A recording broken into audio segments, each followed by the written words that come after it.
বন্ধুরা সবাই আসসালামু আলাইকুম। আমি আজকে শুকনো চালের গুঁড়ি দিয়ে ভাপা পিঠা তৈরি করব রাইস কুকারে, খুবই সহজ উপায়ে। তো চলুন দেখে নিন মূল রেসিপি। তার জন্য এখানে আমি একটা বাটি নিয়েছি, আর বাটিতে নিয়ে নিচ্ছি 2 কাপ পরিমাণ চালের গুঁড়া।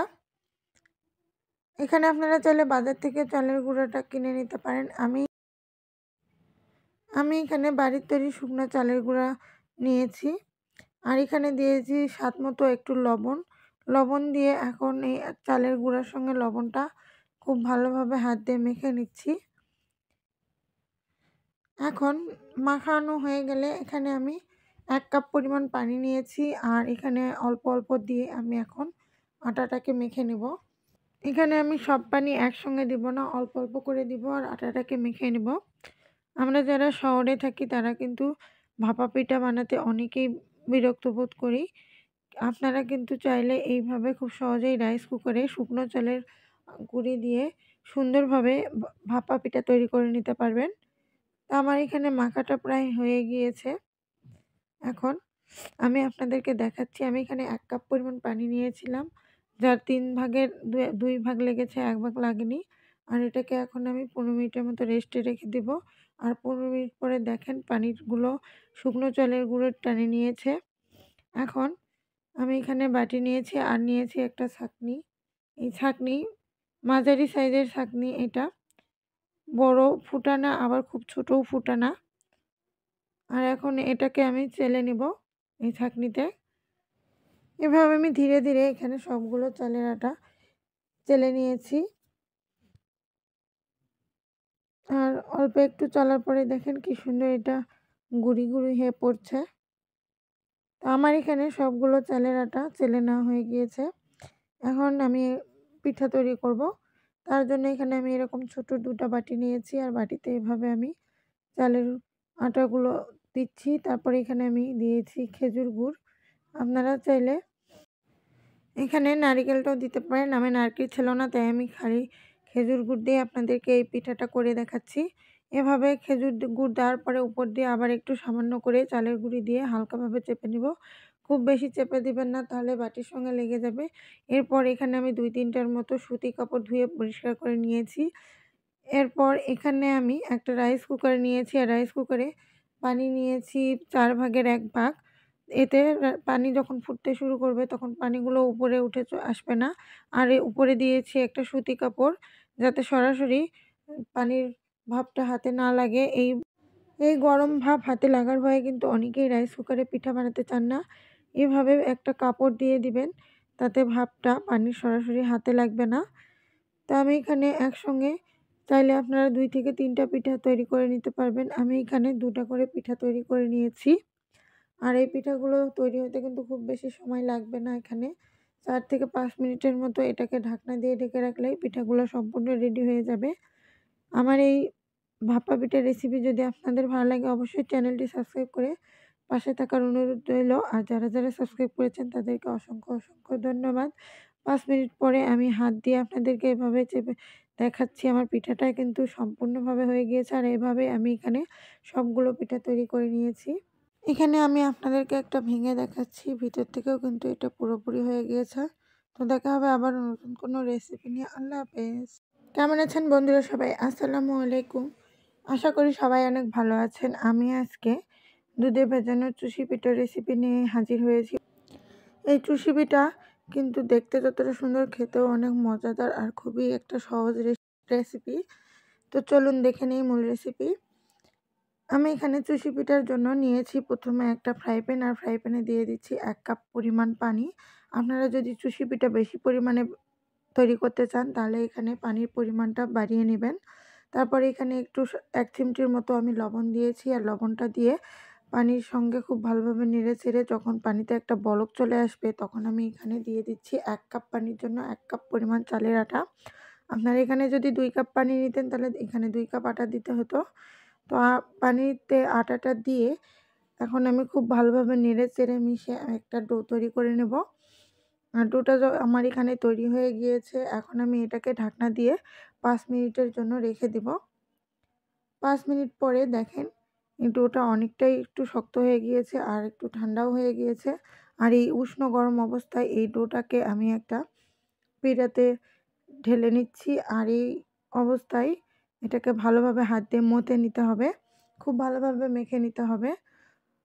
ঠান্ডা হলে কিন্তু ভালোভাবে মাখা যাবে না, তাই উষ্ণ গরম অবস্থাতে এই কাজটা করে নেওয়ার চেষ্টা করবেন। অল্প অল্প চালের আটা দিয়ে আমি এটাকে খুব সুন্দরভাবে মেখে নিয়েছি। আমার এখানে মাখানো হয়ে গিয়েছে।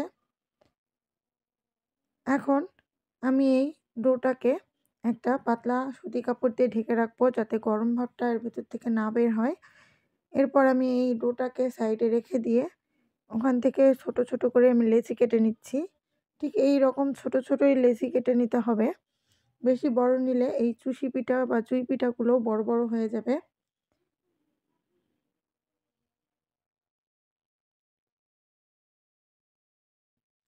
তো বন্ধুরা, আমার এই রেসিপির ভিডিও আপনাদের ভালো লাগলে অবশ্যই চ্যানেলটি সাবস্ক্রাইব করে পাশে থাকার অনুরোধ রইল।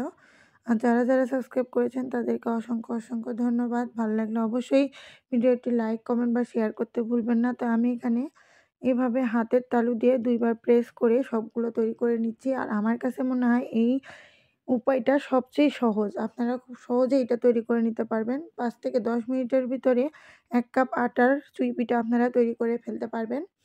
এটাকে সাইডে রেখে এখন আমি ফ্রাই প্যানে নিয়ে নিচ্ছি হাফ কেজি বা 2 কাপের মতো গরুর তরল দুধ। তারপর এখানে আমি দুধটা একটু গরম হলে দিয়েছি 2টা সাদা ফল। সাদা ফলটা দিয়ে এখানে আমি হাফ কাপ পরিমাণ চিনি দিয়ে দিচ্ছি। আপনারা চাইলে এটা গুড় দিয়েও করে নিতে পারেন, পাটালি গুড় বা খেজুর গুড়। তো এটাকে ভালোভাবে নেড়েচেড়ে আরও 5 মিনিটের মতো আমি জাল করে একটু ভারী করে নিয়েছি। দেখতেই পাচ্ছেন দুধ কিন্তু অনেকটাই ভারী হয়ে গিয়েছে। আর এই অবস্থাতে এখন আমি এখানে বানিয়ে রাখা চুই পিঠাগুলো দিয়ে দিব।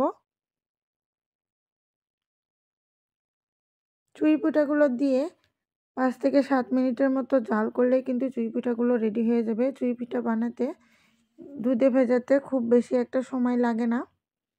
আর এগুলোকে দিয়ে আমি মাঝে 2-4 বার ভালোভাবে একটু নেড়েচেড়ে নিয়েছি। চুই পিঠাগুলো দেখেন কত সুন্দরভাবে হয়ে গিয়েছে, একটাও ভেঙেও যায়নি বা গায়ের সঙ্গে লেগেও যায়নি। চুই পিঠাটা আমার এখানে রেডি হয়ে গিয়েছে। আর আমি একটু কালারের জন্য নামার আগে সামান্য পরিমাণ খেজুরের গুড় ছোট ছোট টুকরো টুকরো করে নিয়ে দিয়ে দিয়েছি। আর এই খেজুরের গুড়গুলো গলতে কিন্তু খুব একটা বেশি সময় লাগবে না।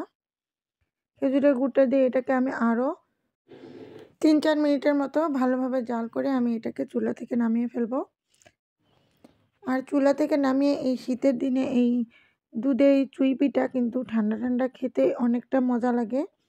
আপনারা বাড়িতে একবার হলেও এভাবে ট্রাই করে দেখবেন, খেতে অসম্ভব মজা। তো দেখা হবে নতুন কোনো রেসিপি নিয়ে। ভালো থাকবেন সবাই। আল্লাহ হাফেজ।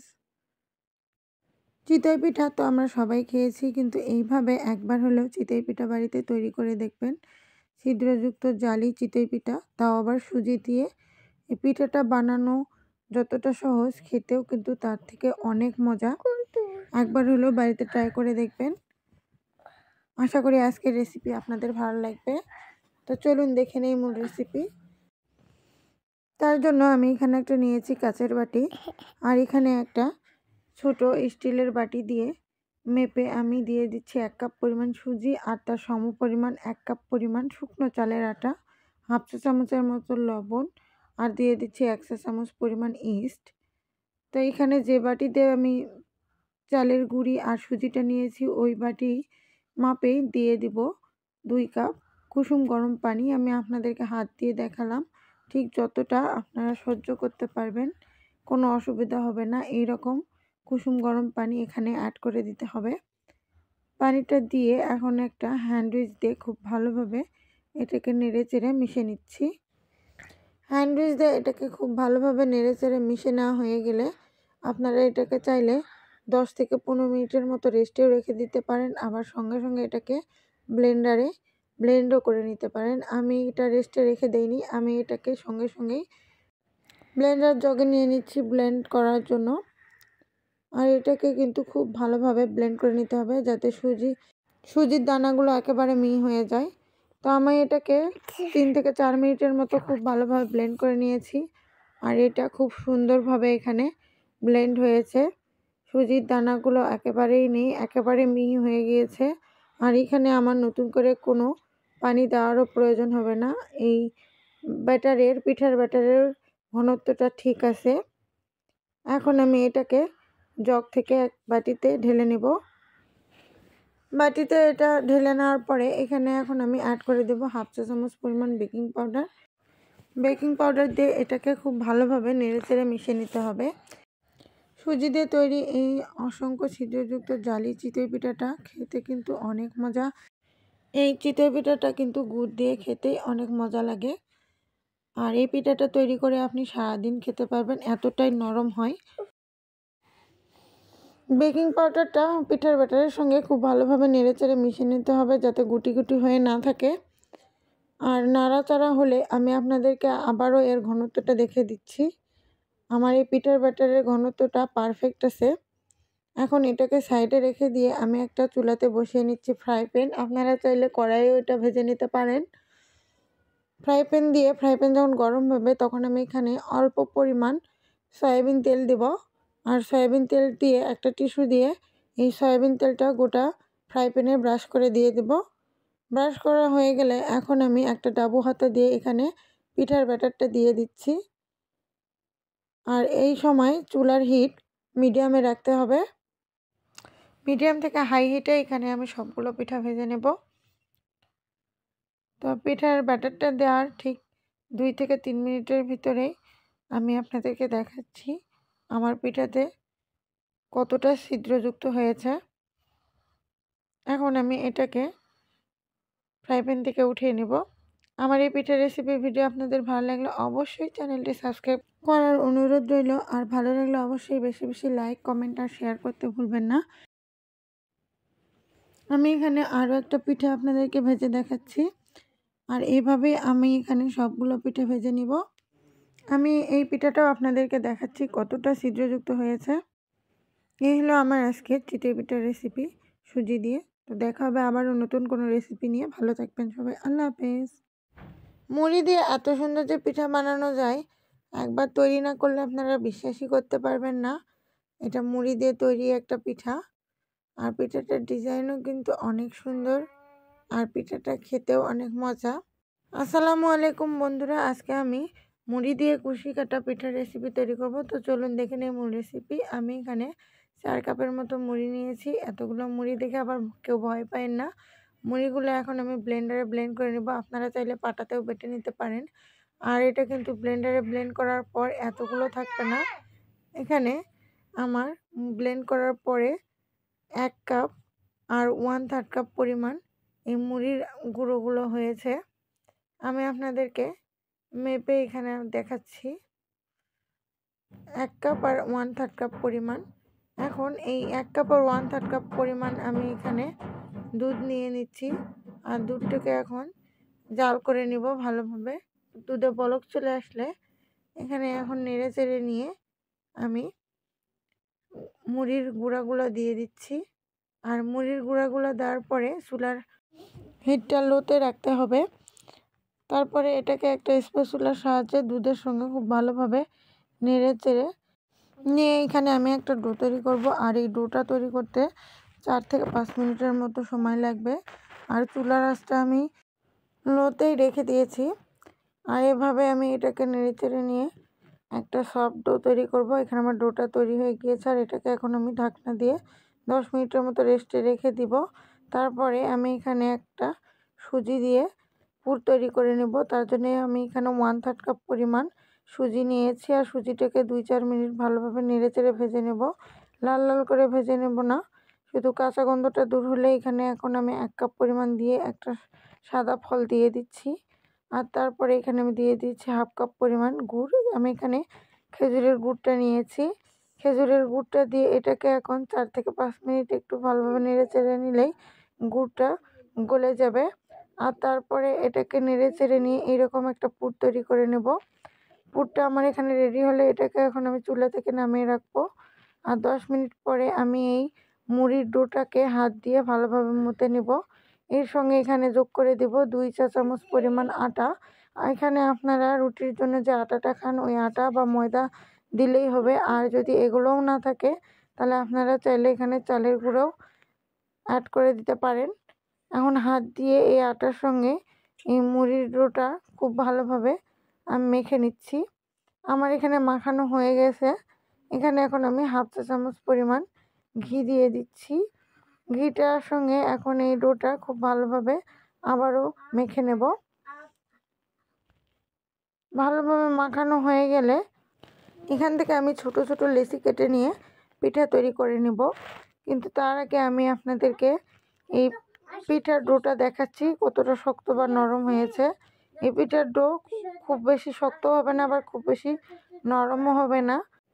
এখন আমি এই মুড়ির ডোটাকে একটা ভেজা কাপড় দিয়ে ঢেকে রেখে দিব। আর এখন একটা একটা করে আমি এখানে পিঠা তৈরি করে নিচ্ছি। এভাবে ছোট ছোট লেচি কেটে নিয়ে সেটাকে গোল করে হাতের সাহায্যে আবার চ্যাপ্টা করে বাটির শেপে তৈরি করে নিচ্ছি। বাটির শেপে তৈরি করে নেওয়া হয়ে গেলে এখানে আমি দিয়ে দিচ্ছি হাফ চা চামচ পরিমাণ সুজির পুর। সুজির পুরটা বুঝে শুনে এখানে দিতে হবে, যাতে এই মুখটা আর লাগানো যায়। সুজির পুরটা দিয়ে মুখটাকে খুব ভালোভাবে আটকে দিয়ে এভাবে দুই হাতের তালুর সাহায্যে এটাকে গোল গোল করে ঘুরে শেপ দিয়ে নেব, গোল করে তৈরি করে নেব। তারপরে এখানে এখন আমি সুন্দরভাবে একটা ডিজাইন করব। ডিজাইন করার জন্য আমি এখানে একটা চাকু নিয়েছি, আর চাকুর উল্টা পিঠ দিয়ে দুপাশে লম্বা করে কেটে নিয়েছি, আর তারপরে চারপাশটা এভাবে কেটে কেটে একটা ডিজাইন তৈরি করে নিচ্ছি। এরপর হাত দিয়ে এটাকে চারকোনা আকৃতির করে নিব। আমি কিভাবে করে নিচ্ছি আপনারা দেখে নিশ্চয়ই বুঝতেই পারছেন। আর তারপর এখানে আপনারা একটা টুথপিক দিয়ে বা এভাবে একটা প্লাস্টিকের লম্বা কাঠি দিয়েও মাঝখানে গোল করে নিতে পারেন। এভাবে এখানে আমি সবগুলো পিঠা তৈরি করে নিব। আমি আবারও একটা আপনাদেরকে তৈরি করে দেখাচ্ছি। বন্ধুরা, আমার এই পিঠার রেসিপি আপনাদের ভালো লাগলে অবশ্যই চ্যানেলটি সাবস্ক্রাইব করে পাশে থাকার অনুরোধ রইল। আর যারা যারা সাবস্ক্রাইব করেছেন তাদেরকে অসংখ্য অসংখ্য ধন্যবাদ। ভালো লাগলে অবশ্যই বেশি বেশি লাইক, কমেন্ট আর শেয়ার করতে ভুলবেন না। এভাবে আমি এখানে সবগুলো পিঠা তৈরি করে নিয়েছি। পিঠাগুলো আমার তৈরি করা হয়ে গিয়েছে। এখন এগুলোকে ভাপিয়ে নেওয়ার জন্য আমি এখানে একটা রাইস কুকারে পানি দিয়ে পানিটাকে গরম করে নিয়েছি। আর তারপরে এখানে মুখে আমি দিয়েছি একটা সুতি কাপড়। এখানে আপনারা চাইলে বাটার পেপারও দিতে পারেন। সুতি কাপড়টা দিয়ে এখন আমি এক এক করে পিঠাগুলো এখানে দিয়ে দিচ্ছি। সবগুলো পিঠা এখানে দেওয়া হয়ে গেলে এটাকে আমি 10 মিনিটের জন্য ভাপিয়ে নেব। আর এটার মুখটা আমি ঢাকনা দিয়ে আটকিয়ে দিলাম। 10 মিনিট পরে আমি আপনাদেরকে দেখাচ্ছি। রাইস কুকার অফ করে দিয়েছি, আর এগুলো আমার ভাপিয়ে নেওয়া হয়ে গিয়েছে। এগুলো খুব সুন্দরভাবে হয়ে গিয়েছে, আর এগুলোকে এখন আমি উঠিয়ে নিয়েছি বাটি থেকে। আর একটা আপনাদেরকে ভেঙেও দেখাচ্ছি এটা কতটা নরম হয়েছে। তো আজকের মতো বিদায় নিচ্ছি। ভালো থাকবেন সবাই। আল্লাহ হাফেজ।